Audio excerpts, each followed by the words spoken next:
أعوذ بالله السميع العليم من الشيطان الرجيم بسم الله الرحمن الرحيم. But if you say Ya Qawmi, there is something in Al Qawm that is coming from the heart, not coming from the mind. That you belong to this society. And when you belong, this is what you find in the Quran, Al-Birr, which is a kind of affection towards people. Today, for example, it's important to show solidarity with all the people who are suffering and facing natural catastrophes and suffering oppression. We are not distinguishing between Muslims and non-Muslims when the people are victims. A victim is a victim beyond her or his religious affiliation. We are on the side of the poor, we are on the side of the oppressed, because this is the way the Prophet ﷺ was. If you touch one of the people who are under my protection, it could be a Jew or it could be a Christian, I will come with an army to protect him or her. This is the way the Prophet ﷺ was.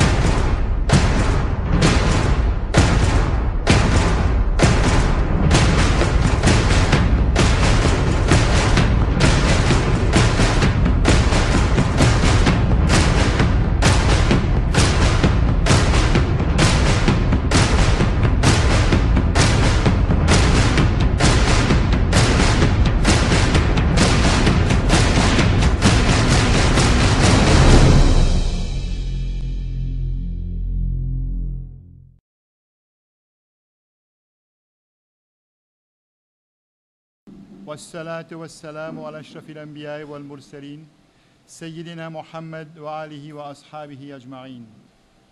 رب اشرح لي صدري ويسر لي أمري واحلل عقدة من لساني يفقهوا قولي. Chers frères et sœurs en islam, assalamu alaikum wa rahmatullahi wa barakatuh. Au nom du comité de Al-Mizan Islamic Center, je vous souhaite tous la bienvenue ce soir pour cette conférence du professeur Tariq Ramadan sur le thème « Notre relation avec le prophète Mohammed sallallahu alayhi wa sallam ». أعوذ بالله السميع العليم من الشيطان الرجيم بسم الله الرحمن الرحيم والصلاة والسلام على أشرف المرسلين سيدنا محمد وعلى آله وصحبه أجمعين. السلام عليكم ورحمة الله وبركاته. Le sujet de ce soir, comme il a été dit, c'est notre relation avec le prophète alayhi wassalam. Et ce que nous devons commencer par faire, c'est de nous rappeler les choses essentielles de l'islam. Les organisateurs ont commencé, dans une de mes interventions, à se concentrer sur notre relation avec Dieu, notre relation avec le Coran, et là, notre relation avec le prophète alayhi wassalam. Et ce qui est important dans notre tradition en tant que musulmans, c'est de nous souvenir que par rapport à la religion qui nous a précédés, le christianisme, le prophète alayhi wassalam a été envoyé aux hommes comme Khatim al-Anbiya, le dernier des messagers, le dernier des prophètes, pour venir dire trois enseignements essentiels d'abord.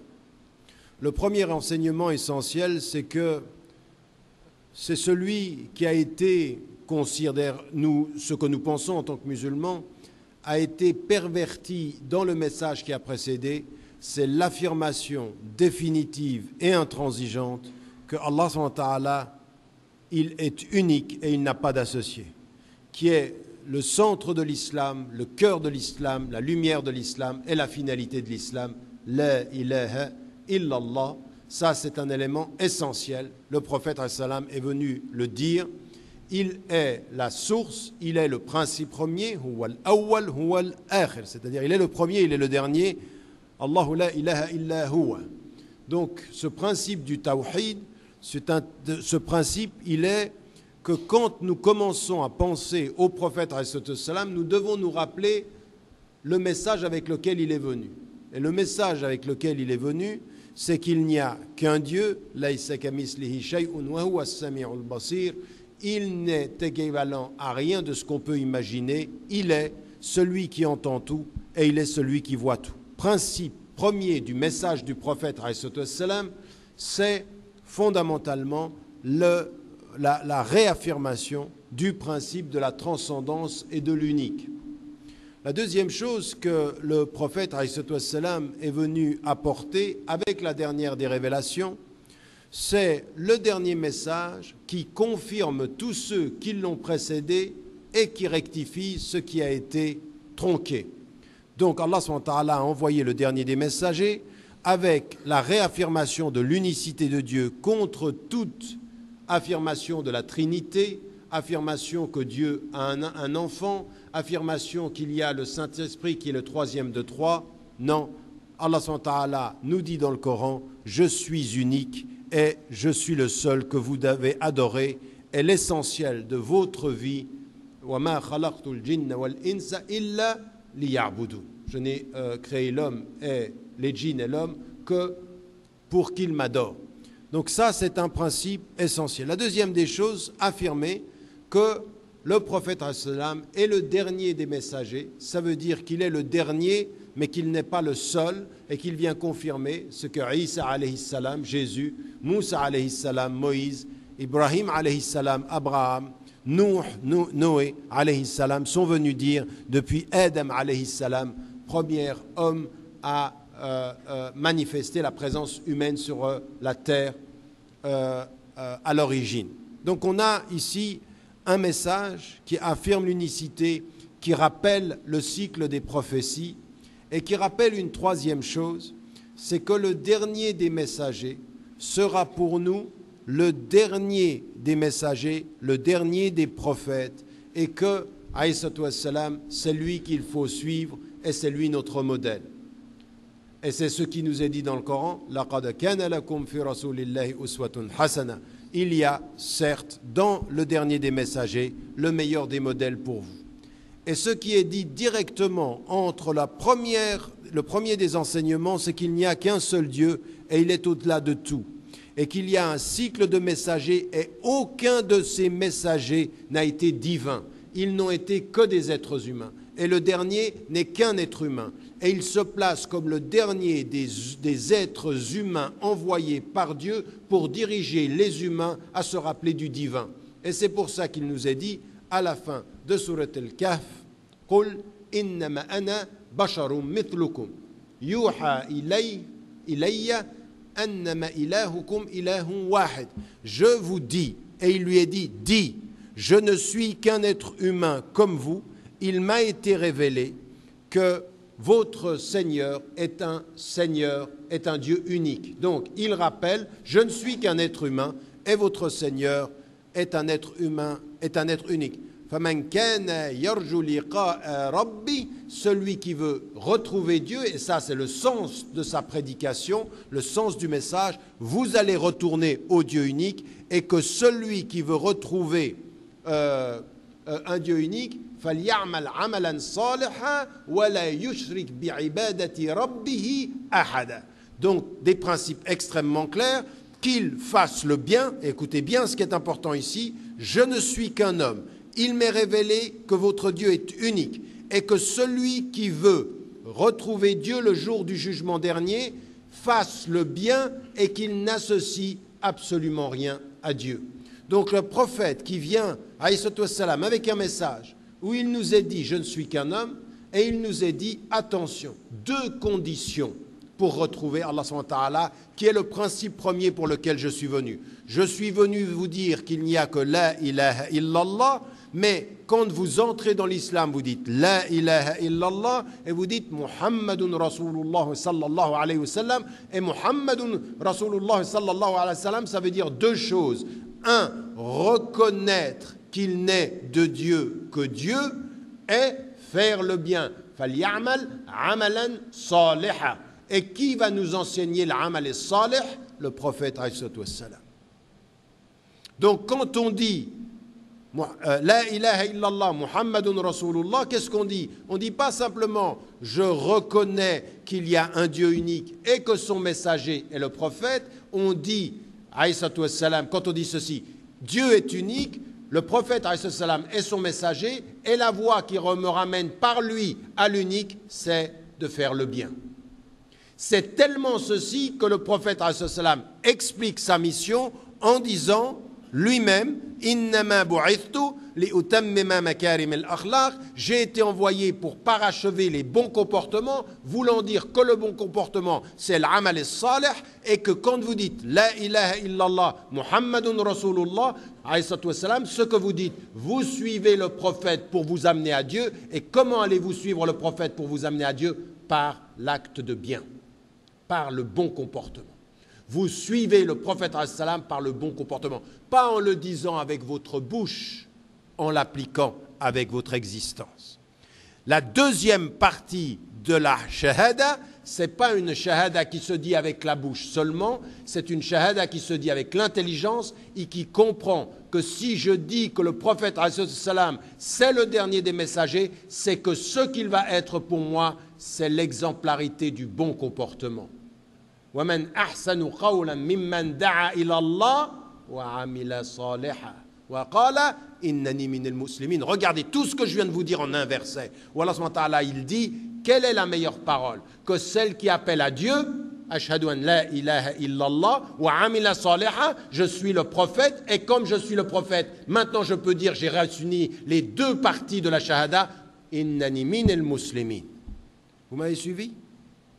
La partie de la shahada qui vous dit entre la ilaha illallah wa Muhammadun Rasulullah sallallahu alayhi wa sallam, il y a je suis le prophète dans le bien, c'est comme ça que le prophète dans le bien me ramène à l'unicité de Dieu dans la vérité. Ça c'est, je viens de commencer. Et on est au centre. Et on est au centre parce que ce que l'on dit quand nous devons penser notre relation au prophète, c'est que comme il est notre exemple et comme il est notre modèle, par quoi allons-nous aimer le prophète?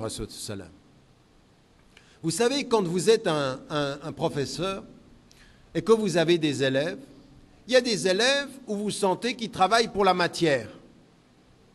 Et puis il y a parfois des élèves qui vont vous travailler pour la matière, mais qui vous aiment bien vous. Et il y a quelque chose de tout à fait particulier, c'est qu'ils vont travailler pour la matière, mais comme ils aiment bien le professeur, ils vont, avec le professeur, avoir une attitude plus morale, une attitude qui est une attitude de lui faire plaisir dans le bien. Allah subhanahu wa ta'ala nous a envoyé le dernier prophète, alayhi salam, en nous disant ceci: vous suivrez le prophète dans l'attitude, vous l'aimerez avec le cœur, et plus vous l'aimerez avec le cœur, plus vous le suivrez dans l'attitude.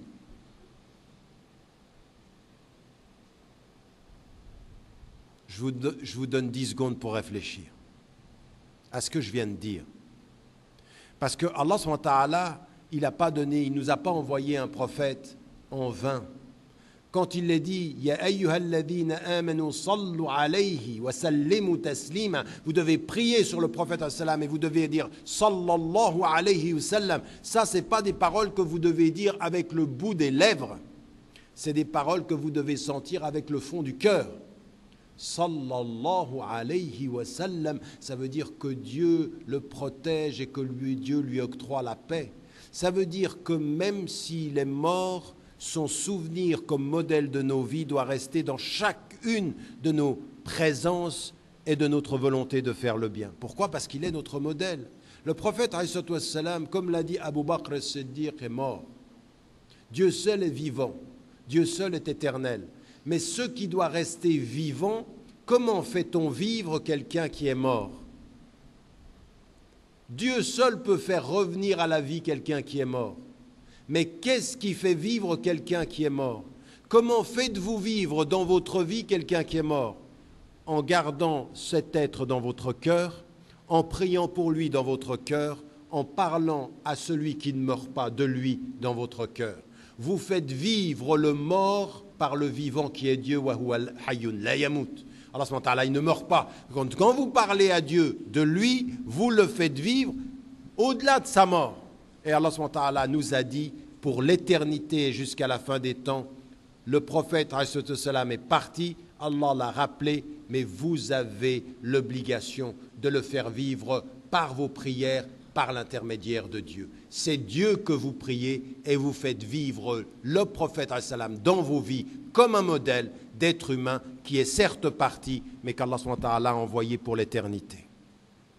Et donc, quand on a compris cette relation, on comprend que Allah subhanahu wa ta'ala nous demande deux choses. Suivez le prophète alayhi salam et aimez-le. Maintenant, le prophète alayhi salam a eu des compagnons. Et il a eu des compagnons de différents caractères et de différentes natures. La qualité de tous ces compagnons, c'est que le prophète alayhi salam recevait la révélation, ils obéissaient. Il nous est dit dans le Coran, à la fin de Surat al-Baqarah, qu'il disait « Sami'na wa ata'na » nous avons entendu et nous avons obéi. C'est ça les compagnons. Les compagnons, quand quelque chose venait d'Allah subhanahu wa ta'ala, « Sami'na wa ata'na » nous avons entendu et nous obéissons. Ils avaient cette attitude avec le prophète alayhi salam et en même temps, quelque chose de tout à fait particulier, c'est qu'ils suivaient le prophète alayhi salam dans tout ce qui lui venait de Dieu à la lettre, et pourtant chacun d'entre eux savait penser tout seul quand le prophète alayhi salam n'était pas là. C'est-à-dire qu'ils le suivaient dans tout ce qui était la révélation sans discussion, mais quand il s'agissait du monde, ils pensaient. Donc suivre le prophète alayhi salam, c'est pas le suivre et répéter ce qu'il dit, c'est répéter ce qu'il dit quand il s'agit de la religion et penser comme il pensait quand il s'agit du monde. Et le prophète alayhi salam, quand il s'agissait du monde, il pensait en planifiant, en prévenant, en pensant aux conséquences. Quand il s'agit du monde, le prophète alayhi salam, il calcule, il pense comment faire avec les hommes. Mais quand il s'agit de Dieu, il reçoit. Quand ça vient de Dieu, sami'na wa ata'na, quand il s'agit de parler aux hommes et de gérer les hommes, il gère en fonction des circonstances et avec les qualités, parce qu'il est un homme, il n'est pas un ange, et il vit avec des hommes qui sont imparfaits. Par exemple, la propre fille de Abu Bakr as-Siddiq, Asma, elle pensait que les larmes de son père étaient une faiblesse. Quand il lisait le Coran, il pleurait tout le temps. Et elle dit au prophète, il ne peut pas être lui guider la prière, il pleure tout le temps. Et le prophète, il lui dit, lui, il va guider la prière. Parce que le prophète, il connaissait le secret des cœurs. Ce que vous voyez comme une faiblesse, lui, il pouvait le voir comme une force. Et ce que nous, parfois, on voit comme une force, lui, il le voyait comme une faiblesse. Et parfois, il est dans la communication, mais quand il s'agit des hommes, il planifie, il sonde, il teste, il comprend, il change de stratégie. Quand il s'agit des hommes, il réfléchit et il réfléchit à l'avance. On va y venir, on a des exemples. Mais quand il s'agit de Dieu, tous ceux qui le suivent, dès que ça vient de Dieu, il n'y en a pas un qui discute. Il n'y en a pas un qui discute. Les plus brillants esprits, sami'na wa ata'na, ils se prosternent quand ça